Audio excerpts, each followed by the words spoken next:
옳은 소리, 잊지 말자 국치. 강신봉 온주 한인시니어 대학장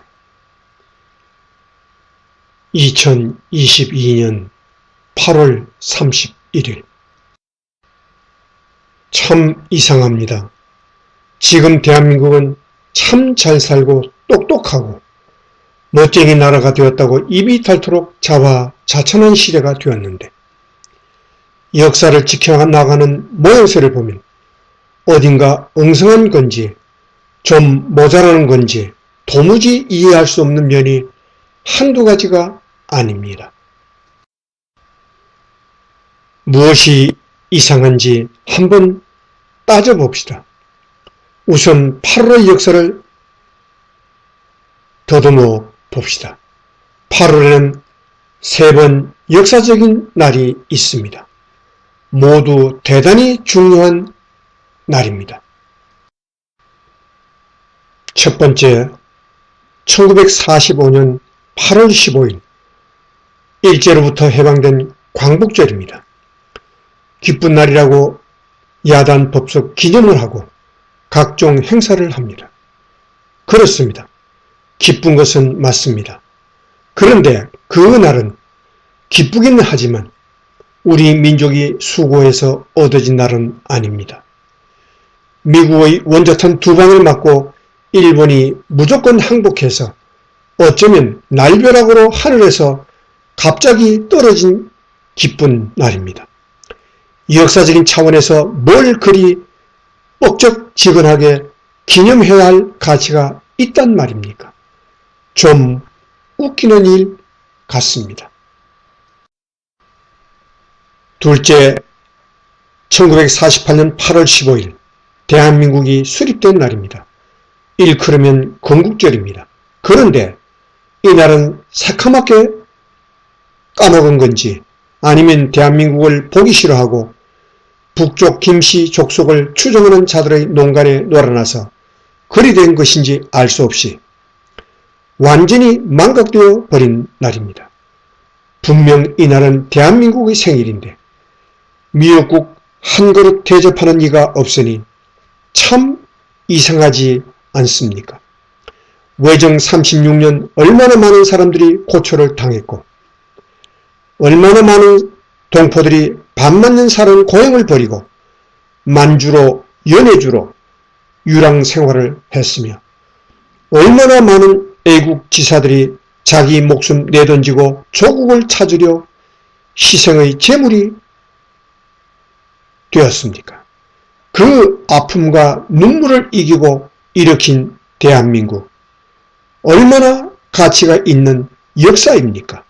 그런데 왜 대한민국의 생일 그날을 기념하지 않습니까? 그런 국민들이 지금 대한민국은 잘 사는 나라가 되었다고 소리높여 자화자찬하면서 자랑스럽게 살아가는 세상인데 지금 나라 꼴은 생일 없는 소년이 되어 있지 않습니까? 이것이 이상하지 않습니까? 이 세상에 생일은 없는 나라가 어디 있단 말입니까? 캐나다는 7월 1일, 미국은 7월 4일, 하물며 북한은 9월 9일, 대한민국의 생일은 분명 1948년 8월 15일인데 아무도 기념하지 않는 이유가 과연 무엇입니까? 묻고 물어도 대답이 없습니다. 나는 한국에 있을 때에는 이런 생각을 해보지도 아니하였습니다. 그저 그런가 보다 하고 지나쳤을 뿐입니다. 그런데 캐나다에 이민 와서 살다 보니 내 나라, 내 조국의 생일은 왜 이렇게 불쌍하게 정발되었습니까? 두고 생각하게 되었습니다. 아직도 왜 인가를 생각하고 있습니다. 누구에게 물어야 이 답을 얻을 수 있을까요? 자기의 자랑스러운 역사를 스스로 버리는 민족, 그런 나라가 오늘의 대한민국이 아닙니까? 셋째, 1910년 8월 29일 일컬어 우리가 국치일이라고 말하는 날입니다. 일본에게 나라를 넘겨준 날입니다. 피 한 방울 흘리지 않고 너무 억울하다고 발부둥 한 번도 치지 않고 반만년 역사를 고스란히 종식하고 통째로 나라를 넘겨준 날입니다. 국권을 빼앗겼지만 뭐 그리 크게 반항하지도 통곡하지도 않았습니다. 그저 역사가 부끄러운 정도였다는 말입니다. 그런데 지금은 이 부끄러움마저도 다 잊어버렸습니다. 대한민국 국민 중 이 부끄러운 날을 기억하는 국민이 몇이나 되겠습니까? 참으로 이상합니다. 역사를 잊은 민족은 미래가 없다고 했는데 과연 이렇게 역사를 잊어버려도 되는 것입니까? 역사를 잊어버리니 우리 민족에게 미래가 없을 것이란 뜻이 됩니다. 그저 똑똑한 채 하고 입 바른 소리는 잘하면서 지킬 줄은 모릅니다. 아직은 알 수 없지만 그 잊어버림이 이상합니다. 세계에서 IQ 1등이라는 민족이 왜 그리 쉽게 자기 거룩한 역사를 스스로 포기하는 것입니까? 그것이 이상한 일이 아닙니까? 절대로 안 될 일입니다. 829 경술국치를 공부해 봅시다. 한일 병합조약 1910년 8월 22일에 조인되어 8월 29일 발효된 대한제국과 일본 제국 사이에 이루어진 조약입니다. 대한제국의 내각 총리 대신 이완용과 제3대 한국 통감인 데라우치 마사다케가 합법적인 회의를 거쳐 조약을 통과시켰으며 조약의 공포는 8월 29일에 이루어져 이날 일본의 천황이 한국의 국호를 고쳐 조선이라 칭하는 건과 한국 병합에 관한 조서를 공포함으로써 대한 제국은 일본 제국의 식민지가 되었습니다. 한국에서는 국본 피탈, 경술 국치 등으로 호칭하기도 합니다. 을사조약으로 외교권을 일본에 양도하고 일본의 보국이 되었고 정미 7조약으로 군대 해산을 당하고 기후각서로 사법권과 감옥 사무까지 이른 대한제국은 결국 일본 제국에 강제 병합되었고 일제 강점기가 시작되었습니다. 일본의 한일 병탄 방침. 일본 제국은 병탄의 방침을 1909년 7월 6일 내각회의에서 이미 확정해 놓고 있던 상태였습니다. 다만 부작용을 최소화하고 국제적 명분을 얻는 일만 남겨두었습니다. 일본 제국은 일진의 고문 스기야마 시게마루에게 병합청원의 시나리오를 준비시키고 있었습니다. 조선의 송병주는 이에 앞서 1909년 2월 일본 제국으로 건너가 매국 흥정을 벌였습니다. 여러 차례 이토 히로부미에게 합병을 역설한 바 있었으나 일본 제국 측의 병탄 계획 때문에 일이 늦어지게 되자 직접 일본 제국으로 건너가서 가스라 다로 총리 등 일본 제국의 조야 정객들을 상대로 합병을 흥정하기에 이른 것입니다. 한편 이완용은 송병준의 이런 활동을 눈치채고 통감부 외사국장 고마스 미도리와 조선병탄 문제의 교섭에 나섰습니다. 이완용은 일본어를 할 줄 모르기 때문에 일본 제국에 유학했던 이인직을 신복 비서로 삼아 미도리와 교섭에 나서도록 했습니다. 이 무렵 통감부에서는 이완용 내각을 와해시키고 그와 대립관계에 있던 송병준으로 하여금 내각을 구성하도록 할 것이라는 소문을 퍼뜨리고 있었습니다. 두 사람의 일본 충성 경쟁을 부추기는 전술이었습니다. 송병준 내각이 성립된다면 보복당할 우려가 있을 뿐만 아니라 합방의 주역을 빼앗길 것을 두려워한 이완용은 현 내각이 붕괴되어도 그보다 더 친일적인 내각이 나올 수 없다면서 자기 휘하의 내각이 조선 합방 조약을 맺을 수 있음을 자진해서 통감부에 알렸습니다. 이런 시나리오를 연출하면서 일본 제국은 점차 병탄의 시기가 무르익어가고 있다고 판단, 시계마루를 내세우고 이영구, 송병준 등을 이용하여 합방 청원서를 만들도록 부추겼습니다. 또한 일본 제국은 조약에 누출되어 조약에 반대하는 소요동이 일어날 것에 대비하여 나남, 청진, 함흥, 대구 등에 주둔한 일본군을 밤을 타 서울로 이동시켰습니다. 조약 체결일인 8월 22일 엉원 병력과 용산에 주둔한 제2사단이 경비를 섰습니다.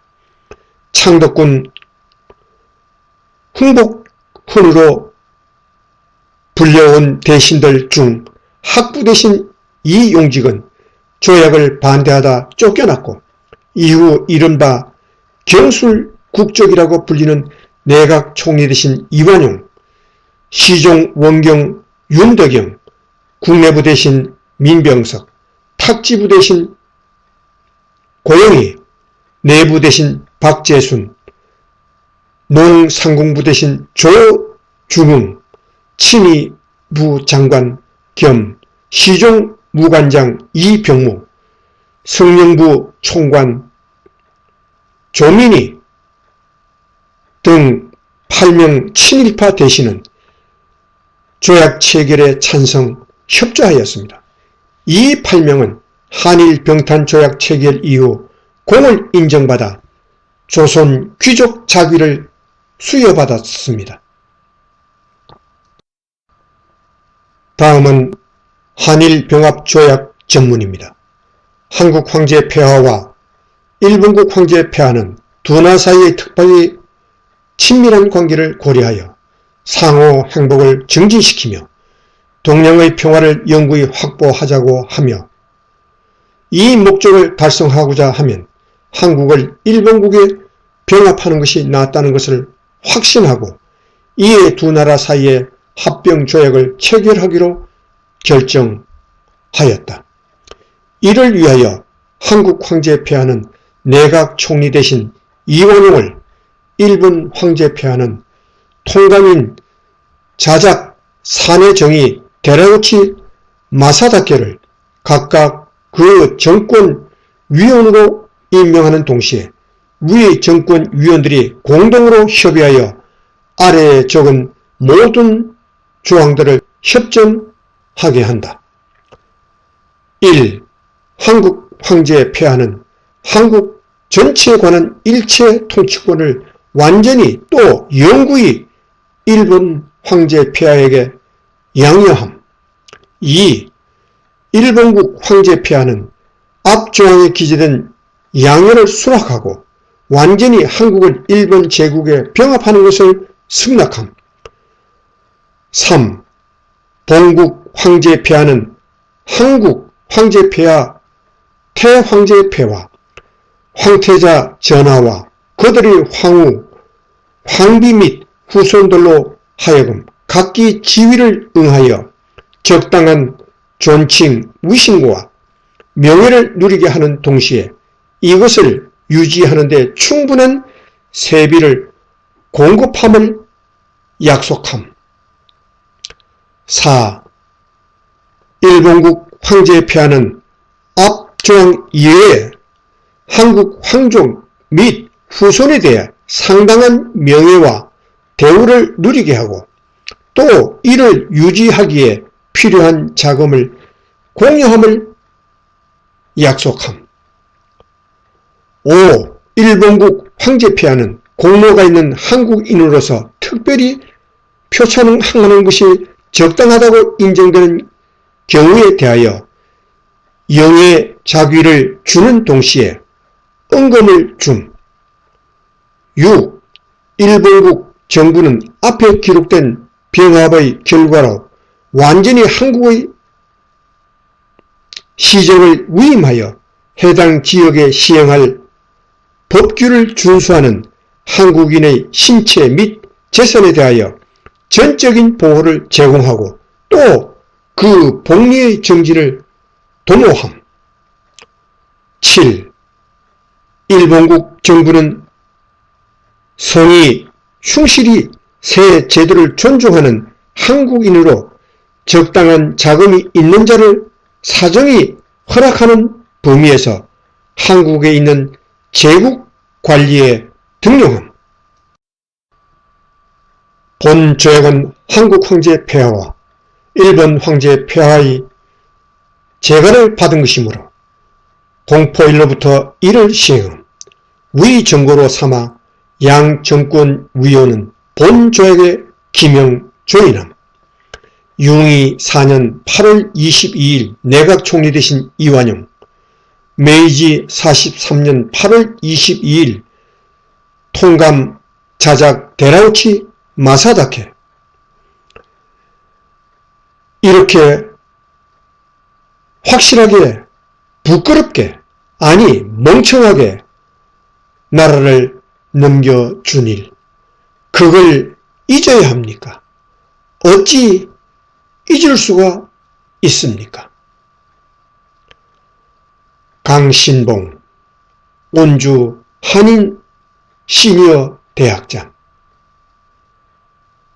출처 캐나다 한국일보. 이상 2022년 9월 20일 아침에 보내드린 잊지 말자 국칠 강신봉 온주 한인 시니어 대학장의 옳은 소리였습니다.